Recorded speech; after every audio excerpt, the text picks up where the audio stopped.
India के defence minister ने ये क्लेम किया है कि दो गिलगित बल्तिस्तान जो है वो 2024 तक इंडिया का पार्ट बनने जा रहा है। जो आप कह रहे हो 2024 तक, मेरे को तो लगता है कि कहीं और थोड़ा जल्दी ना हो जाए, क्योंकि ये होने वाला है एक्चुअली में। और ये बहुत पहले हो जाना चाहिए था मेरे हिसाब से, बट ठीक है, देर आए दुरुस्त आए। बट अब आई थिंक बहुत जल्दी इंडिया के राजनाथ सिंह साहब जो हैं, उनका भी ये कहना है कि जब दिल करेगा भारत एलओसी क्रॉस कर जाएगा। सारी जंगें हमने शुरू की और सारी जंगें हम हार भी गए। पैसे के लिए पाकिस्तानी अपनी मां तक को बेच देते हैं। अगर हमें आईएमएफ से लोन भी मिलता है, वो भी इंडिया की परमिशन के बगैर नहीं मिलता। इसके अंदर आप क्या ऑथेंटिसिटी समझते हैं? मैं ये कहीं पे पढ़ा, मुझे मैं जो सा वॉशिंगटन डीसी में बैठा हूं, मैं इसकी गारंटी करता हूं इस बात की कि इंडिया की मर्जी के बगैर आपको आईएमएफ लोन नहीं दे सकता, ना देता है। पाकिस्तानी पासपोर्ट देखते ही आपको अलग से लाइन में खड़ा कर रह जाते हैं, चलो अभी उधर खड़े रहो, फिर तुम्हें अभी बताते हैं। अभी पाकिस्तान और इंडिया का कोई मुकाबला नहीं, कंपैरिजन नहीं होना चाहिए। बेशक भारत की प्रोडक्ट्स पहले दुबई जाती हैं, दुबई से पाकिस्तान आती हैं। वो टेररिस्ट कहती है दुनिया, उनको भिखमंगा कहती है, भिखारी कहती है, इज्जत नहीं है। 76 ईयर्स में पाकिस्तान एक तरह से बिल्कुल खत्म होने के कगार पे आ गया। और दुनिया भारत के पीछे क्यों चलती है? $595 बिलियन का उनका फॉरेन एक्सचेंज है। आप 2-2 बिलियन के लिए आप नाक की लकीरें निकालते हैं। पाकिस्तान में कल ही मस्जिद में ब्लास्ट हुआ है और उसमें इनके ही पुलिसकर्मी मारे गए हैं। पाकिस्तान में मंदिरों को खत्म किया जा रहा है और पाकिस्तान में तो आए दिन हम ये देख रहे हैं कि जो वहां पे माइनॉरिटीज हैं और जिससे पाकिस्तानी मेजोरिटी की नहीं बन रही है, वो उनको बिल्कुल नस्ते नाबूद कर देना चाहते हैं।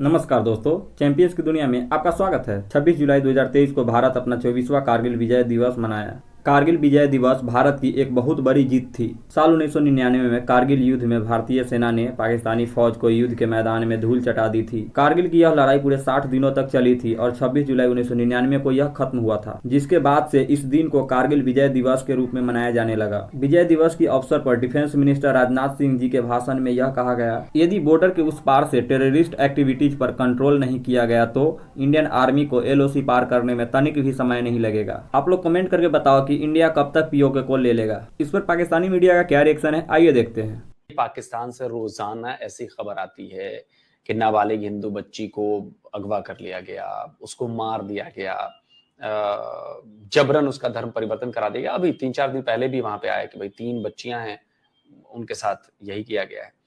तो ये तो आम है। एक्चुअली हुआ क्या है ना कि इस्लाम को इस तरह से वेपनाइज किया है वहां के सियासतदानों ने कि अब वो वेपन आउट ऑफ कंट्रोल हो चुका है। अच्छा, आप एक बात बताइए, हमारे यहाँ उनसे ज्यादा मुसलमान हैं, क्या वैसी हालत यहाँ पे है? नहीं है। बिल्कुल नहीं। क्यों नहीं? बिल्कुल नहीं है। क्योंकि हमने नफरतें नहीं सिखाई हैं। हमारी किताबों में नफरतें किसी रिलीजन के खिलाफ या किसी इंसान के खिलाफ या किसी कंट्री के खिलाफ नहीं बताई जाती हैं। बिल्कुल। तो इसका नतीजा ये होता है कि हमारी सोसाइटी प्रोग्रेसिव हो, चाहे हिंदू हो, मुसलमान हो, सिख हो, ईसाई हो। भाई हम तो पाकिस्तान तो 75 ईयर्स पहले बनाया ना। अगर मैं हिंदू, मुसलमान, सिख, ईसाई को देखूं तो हम तो हजारों साल से यहीं रह रहे हैं। बिल्कुल। और आज भी रह रहे हैं। तो कोई ये कहे कि नहीं जी 75 ईयर्स पहले एक देश बनाया गया इस्लाम के नाम पर, कोई ये कहे कि जी नहीं ये 2 कौमी नजरिया है और वहां पे मुसलमान या माइनॉरिटीज खुश नहीं रह सकते। अरे भैया, आपके बनने से पहले भी खुश थे, तभी तो इतने सालों से रह रहे थे, और आपके बनने के बाद भी आपसे ज्यादा है यहाँ पे, तब भी हम खुश हैं। बिल्कुल। और हम आपके जैसे डिग्रेडेड नहीं है। आपकी पूरी दुनिया में छवि जो है टेररिस्ट कंट्री की है। पाकिस्तानी पासपोर्ट देखते ही आपको अलग से लाइन में खड़ा कर रह जाते हैं, चलो अभी उधर खड़े रहो, फिर तुम्हें अभी बताते हैं। अभी पासपोर्ट की रैंकिंग आई है, लगातार 7वें 8वें साल लगातार दुनिया का 4थे सबसे खराब पासपोर्ट बना हुआ है। इंडिया ने अपनी पोजीशन सुधारी है, 80वें नंबर पे पहुंच गया है शायद। हम ये नहीं कह रहे कि इंडिया की पोजीशन बहुत अच्छी है, लेकिन हम लगातार कोशिश करें। पिछले साल के मुकाबले 5 पॉइंट्स रेटिंग हमारी ठीक हुई है। क्यों हुई है? इसलिए हुई है क्योंकि हम उसके लिए काम कर रहे हैं। और अगर पाकिस्तान पिछले 8 साल से दुनिया का सबसे चौथा खराब पासपोर्ट होल्डर बना हुआ है, तो ये क्यों है? क्योंकि वो काम नहीं कर रहे हैं। आप टेररिज्म को सपोर्ट करेंगे, आप हवाला के जरिए टेरर फंडिंग करेंगे, आप अपने यहाँ आतंकवादियों को छुपाएंगे।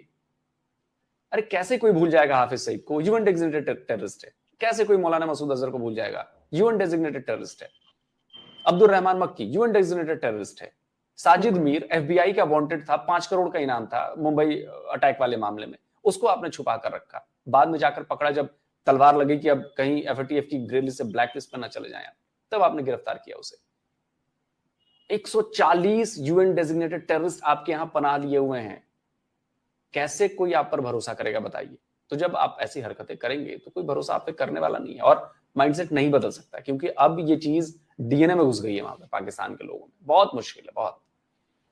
कि IMF कहीं हमारी नाक की लकीरें निकलवाता है कि भाई $3 बिलियन तब दूंगा जब ये भी शर्त मान लोगे, ये भी शर्त मान लोगे, बिजली का बिल भी बढ़ा दोगे, इसके अलावा महंगाई भी आप अपने हमारी मर्जी से, जो रेट होगा दूध का रेट भी हमारी मर्जी से होगा, चावल का रेट भी हमारी मर्जी से होगा। दूसरी साइड पे IMF, ये हमारा नेबर इंडिया है, उसकी रिक्वेस्ट करता नजर आता है कि आपने जो पाबंदी लगाई है आप इसको हटा दें, अदरवाइज अमेरिका में जो है कीमतें बढ़ जाएंगी। क्या कहना चाहेंगे?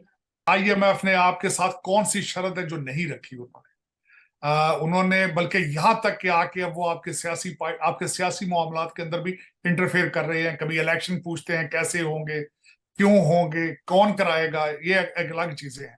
आपके अभी बिजली का रेट है वो बढ़ा है रिसेंटली, उसके बाद वो बिजली के रेट पे इंटरेस्टेड है, लेकिन आपके 87 मेंबर है इस वक्त कैबिनेट के, उनमें उनका कोई इंटरेस्ट नहीं है। लेकिन दूसरी तरफ मैं ये बताना ये चाहूंगा कि भारत को ये करते हुए 76 साल लगे हैं। आप ये देखें कि वहां पे इंडियन इंस्टीट्यूट ऑफ टेक्नोलॉजी से लोग पढ़ के जा रहे हैं और पूरी दुनिया पे हुकूमत करते नजर आ रहे हैं। इस वक्त अगर देखा जाए तो अमेरिका, IMF तो ultimately is funded by America. America की हर दूसरी बड़ी ऑर्गेनाइजेशन का हेड जो है वो भारतीय निजाद है और इंडियन इंस्टीट्यूट ऑफ टेक्नोलॉजी से पढ़ा है। अजय बंगा की सबसे बड़ी मिसाल है, उनके कांग्रेसमैन, उनके प्रेसिडेंशियल कैंडिडेट, हत्ता कि वहां की वाइस प्रेसिडेंट जो है कमला हैरिस, वो इंडियन निजाद है। और जब दूसरी तरफ अभी रिसेंटली आपने और मैंने मिलकर, मुझे अभी याद है कि मोदी साहब का हमने जो ओवरसीज ट्रिप कवर किया था, तो उन तीनों चीजों के अंदर नजर आया था कि वो अपने भारतीय डायस्पोरा को प्रमोट करते नजर आए, वो भारत की करेंसी को प्रमोट करते नजर आए, वो UPI को प्रमोट करते नजर आए। आपने कभी देखा है कि हमारा कोई फॉरेन डेलीगेशन गया हो, उसने सबसे पहले तो ये बताऊंगा कि जाते कर्जा लेने हैं, लेकिन 350 बंदों का डेलीगेशन साथ जाता है, कैमरामैन साथ जाते हैं, शेफ साथ जाते हैं, कुक साथ जाते हैं। तो कंपैरिजन मेरे ख्याल में, एक तो चोई साहब मैं अब इस पॉइंट पे पहुंचा हूं कि हमारा कंपैरिजन अब भारत के साथ करना पॉसिबल नहीं। डेफिनेटली कश्मीर को एक आजाद स्टेट होने का उसको नाम दिया। हमारे पास कश्मीर का प्राइम मिनिस्टर भी है, आप लोग के पास तो कश्मीर का प्राइम मिनिस्टर नहीं है, इसको कैसे बताएंगे आप? भाई कश्मीर का प्राइम मिनिस्टर हम क्यों रखें? क्योंकि जम्मू कश्मीर तो इंडिया का ही पार्ट है ना। हम तो बिल्कुल क्लियर हैं। देखो कंफ्यूजन आपके यहाँ पे है, तो इसीलिए वो प्राइम मिनिस्टर अलग है जस्ट अपनी ईगो सेटिस्फाई करने के लिए। सिंपल, बहुत सिंपल है, इसमें कोई कंफ्यूजन ही नहीं है। तो आप लोगों ने देखो, बहुत सिंपल है कि आजाद कश्मीर आपकी बैक ऑफ द माइंड सबको पता है, आपकी गवर्नमेंट भी जानती है। जो पुराने डॉक्यूमेंट साइन हुए, कराची अग्रीमेंट हुआ, अगर आप उसको पढ़ोगे तो आप देखोगे कि सब कुछ फेक था वो। तो उसको दिखाने के लिए और अपने लोगों को पैम्पर्ड करने के लिए सिर्फ एक ही अलग से प्राइम मिनिस्टर रखा गया। अगर आप बोलोगे कि इंडिया में अलग से जम्मू कश्मीर का प्राइम मिनिस्टर क्यों नहीं है, तो वो हो भी नहीं सकता। क्यों? क्योंकि जम्मू कश्मीर तो हमारा तो स्टैंड शुरू से क्लियर है और हमें इसमें एक। दोस्तों इसी तरह के वीडियो को देखने के लिए यदि आप हमारे चैनल पर नए हैं तो चैनल को सब्सक्राइब करके बेल आइकन को दबा दें ताकि वीडियो सबसे पहले आप तक पहुंचे। यदि आप हमें सपोर्ट करना चाहते हैं तो लाइक, कमेंट और शेयर करना ना भूलें। जय हिंद।